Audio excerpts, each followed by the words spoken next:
Welcome back, everybody, to another episode of In the Studio with Darius Fentress. I'm so glad that you took the time out to come and hang out with your boy. I love being able to spend time with you all, talk about all things production and engineering and the music industry and life in general.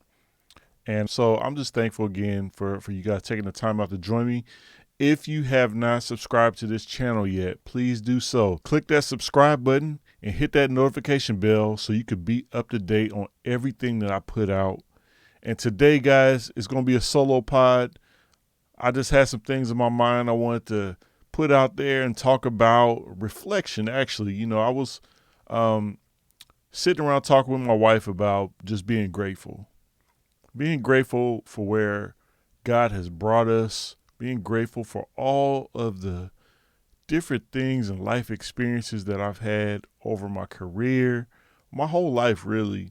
And today I really just wanted to give out some flowers, if you will, or I wanted to highlight some of the people who are very instrumental in who I am today and how people invested in my life, how it changed the trajectory of what my life has been and where I am today. I couldn't be here without the support of family, friends, and others who have impacted me from up close and from afar. So I just wanted to really highlight some people and give you guys some scenarios in my life that just kind of were some pivotal moments for me that helped me to get to the places that I've been and to where I am now. I couldn't start with anyone else outside of my parents. My parents were amazing. My mother went on to be with the Lord back in 2003. She had a long fight with MS, multiple sclerosis, and it was difficult for her later on in her life just to get around and to be mobile and even to express herself. She couldn't talk for the last few years of her life.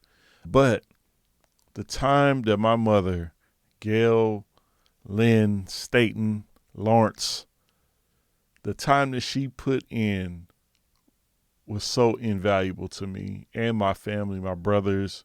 She was the best. And she invested everything that she had into us.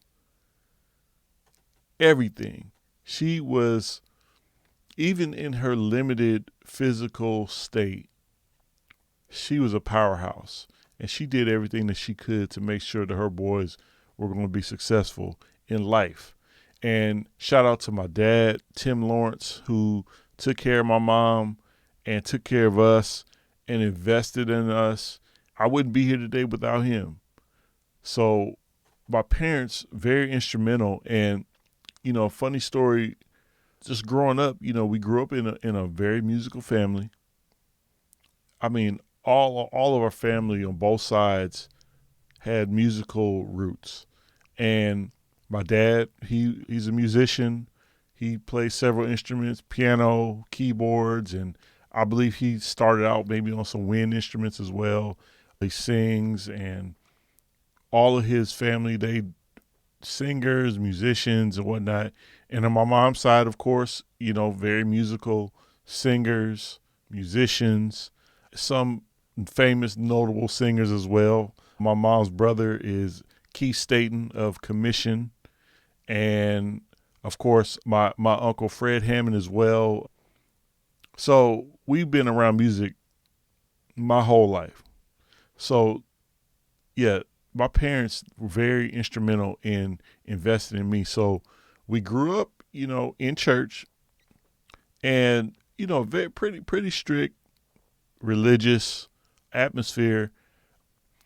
So growing up in our church, if you wanted to play the instruments during Sunday service, you had to be saved, first of all. But in our church upbringing and denomination, you had to be water baptized and you had to be filled with the Holy Ghost with the evidence of speaking in tongues before you could touch an instrument on Sunday morning. Now we did have times where after church that's when we would get on the drums and stuff and just kind of play around when we had the time.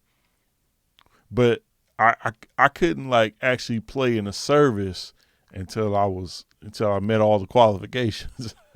So and that didn't happen for me until I was 17 years old. So that's the context.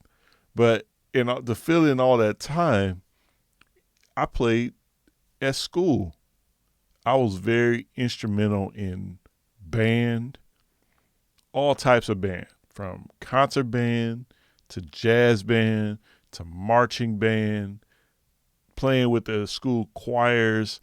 It all started when I was in the fifth grade. The fifth grade was a very pivotal moment for me. Shout out to my fifth grade teacher, Mr. Olson. He was a jazz head. He was into all the jazz greats, Miles Davis, and we would play these jazz standards as a elementary school marching band. Now, mind you, it wasn't a big marching band.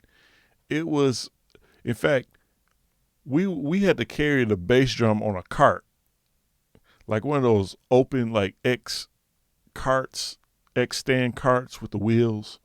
We got this big bass drum that we put on there and had to push it. That's kind of how the band we were, you know. But we were playing these old jazz standards in the fifth grade. That was my introduction in the band. And so as I progressed in school, getting into middle school, I got to shout out to Harriet Tubman Middle School in Portland, Oregon. They had a bigger marching band, and we had a lot of opportunities for local parades and events, and did some travel stuff. But so did concert band. Really honed my skills. That was really the first place where I was introduced to auxiliary percussion, because in the concert band we played a song. I can't remember the name of the song, but it was very percussion driven.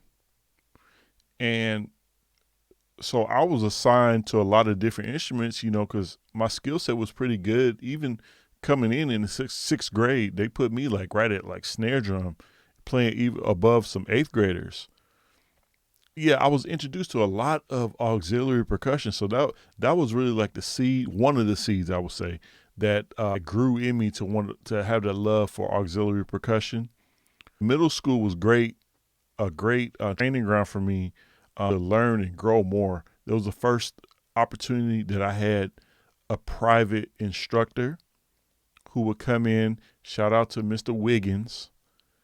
He was a great drummer, percussionist who taught us the fundamentals of snare drum and all things drums and percussion. And so I'm gaining these skills. Mind you, the whole time I can't play at church. Right? Not yet. I couldn't. But I'm learning everything at school.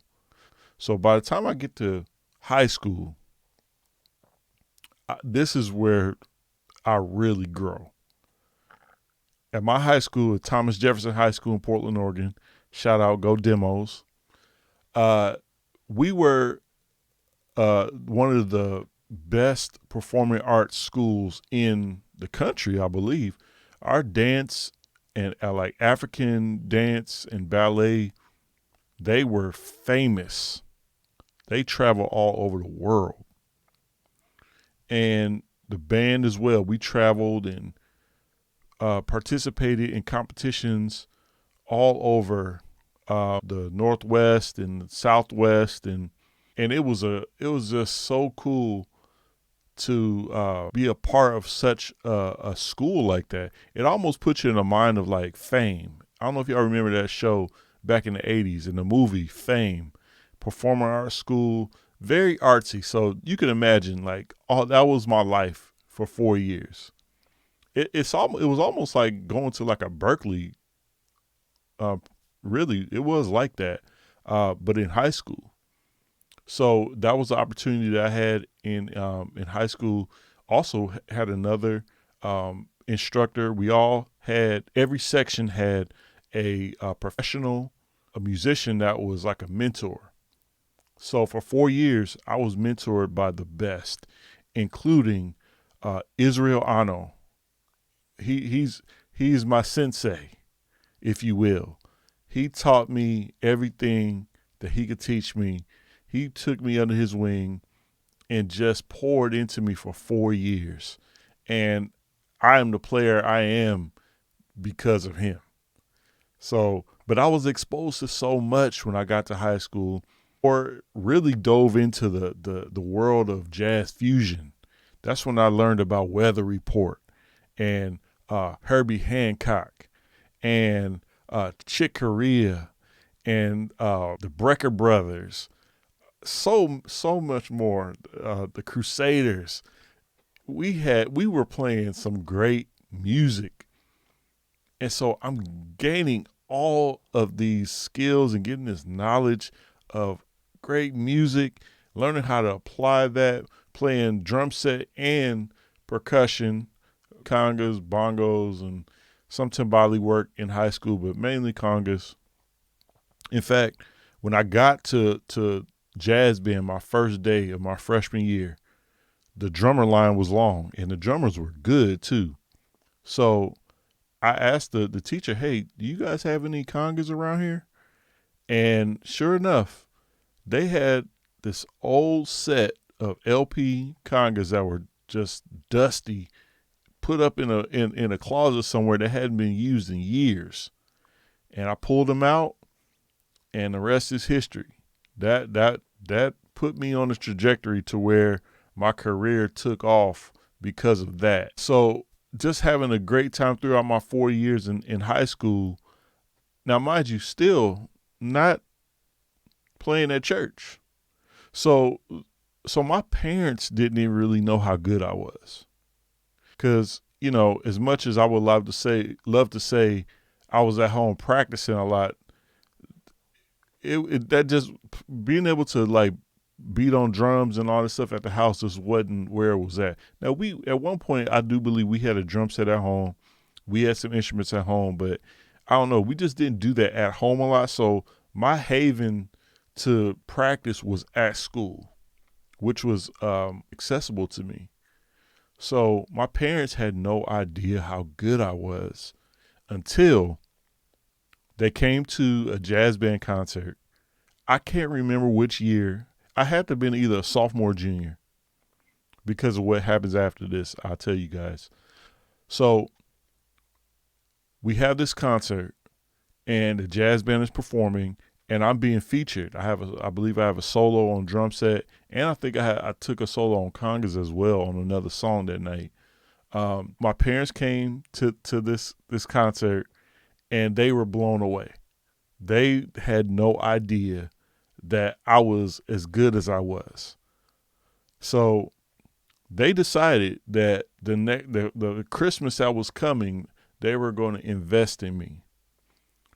And what they did for me changed my life. And it to this day, I don't think I would be where I am if they hadn't done this. So they bought me a set of Toca congas. Now, let me explain why it was so significant. I think sometimes parents, when they see their children interested in music or anything for that matter, and they do invest, sometimes they invest at the lowest level. Sometimes they kind of get them something that's entry level to kind of see if they're really serious. But my parents, they were beyond that. They saw I was serious. They knew that not only was I serious, but I had the talent to back it. And they knew I had some aspirations. And before my musical aspirations, I was really heavy into basketball. I was on a travel team. We were very good, and that was a great experience for me. I learned a lot in that, doing that. But my interest shifted more into music by the time I was a sophomore in high school. And so they saw that, okay, they wanted to invest, so they bought me this set of Toka congas they weren't the top of the line, but they also weren't cheap either. In fact, I still have these congas to this day. I use them to this day. They still sound amazing. Shout out to Toka Percussion.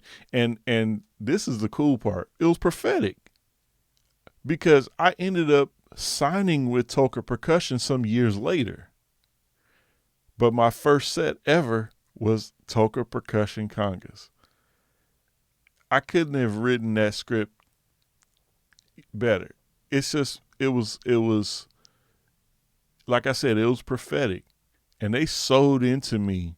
And what that did for me, like almost immediately, it began providing opportunities because there was a local band.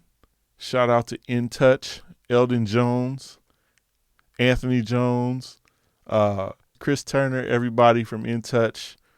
They asked me to be a part of their band, which was like a great jazz fusion band that was actually gigging around town, like legit.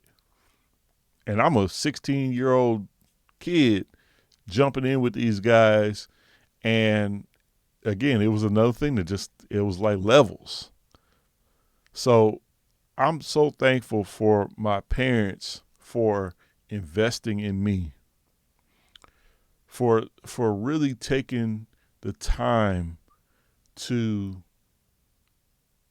really think about what I really wanted, and they saw what I was capable of. They saw that, and I wouldn't be here today without that investment.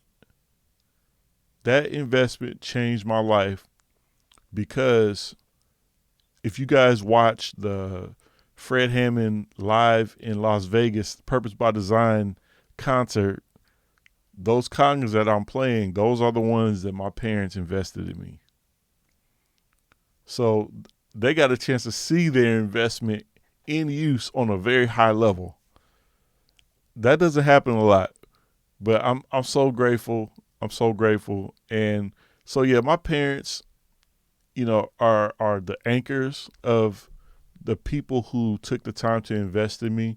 There's so many others throughout the years who invested in me in different ways. And, one of them is my grandparents for sure, the late Bishop Gaston Staten Sr. and the late Laverne Staten. I would be who I am without them. They always supported me in everything that I chose to do. I've had mentors over the years who've poured into me, like my cousin, who's like a uncle, but he's definitely a mentor of mine, Cornelius Williams. Thank you so much for investing in me. I wouldn't be who I am without you. And others, my Uncle Fred Hammond. I mean, you talking about investment. Wow. He didn't have to do what he did for me, but he saw it too. He saw that I not only had the talent for it, but I was hungry for it. And right off the jump, he invested in me. He bought everything that I needed in order to be, to have the adequate tools to get the job done. And he saw it, he invested, and we took off. He's the one that pushed me to learn the studio. Just go in there, just learn. And I've talked about this before on this platform, but I can't thank him enough for seeing something in me to just push me in that direction. And I wouldn't be here right now if it wasn't for his deposit in my life. So thank you, Uncle Fred. I love you and appreciate you. Hey, creatives, it's Darius here from In the Studio with Darius Fentress, and I've got some exciting news for you. Ever dreamed of sharing your creative journey with the world? Well, guess what? I'm opening up guest spots on my podcast, and I want you to be a part of it. Whether you're an artist, musician, engineer, writer, producer, or any kind of creative genius, I want to hear your story and share it with our awesome audience. Here's how it works. Just fill out the form And if you're a perfect fit, I'll personally reach out to schedule your very own podcast episode. Don't miss this chance to shine and inspire others with your creative journey. Keep creating and keep inspiring.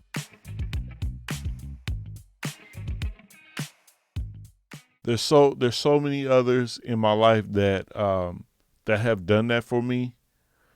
My wife, what can I say? She calls herself a stimulus packet because that's what she is. She loves to invest in people, and from day one, she has always invested in me.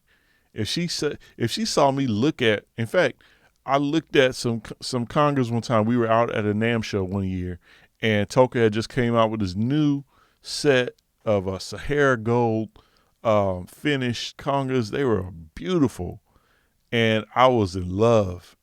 And next thing I know, it's a shipment at my door. That's my wife. She's just like that. And I could go on and on about all the ways my wife has invested in me, but I thank you. I love you for that. And I'm just grateful that I've had so many people in my life just want to deposit. And I'm a believer in, and I know that God's principles are true. You reap what you sow. And I like to think that I do the same for others.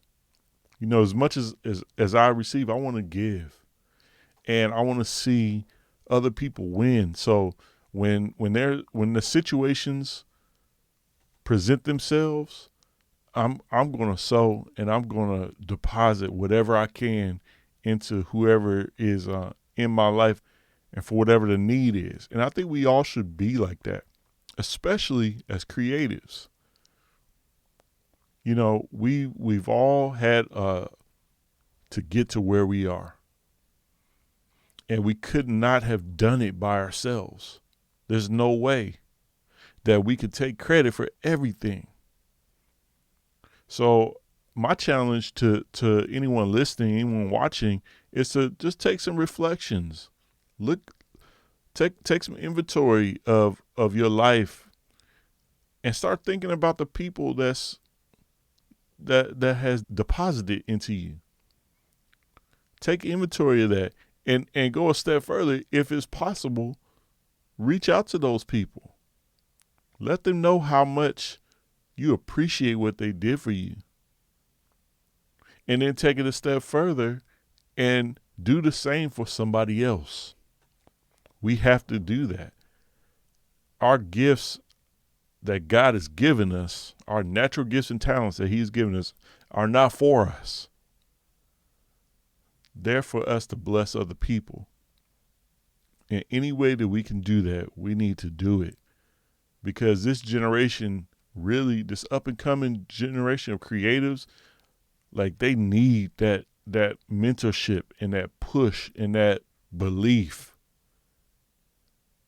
Because there's so much swirling around with social media. It's a lot of competition. It's a lot of people wondering if they're adequate enough.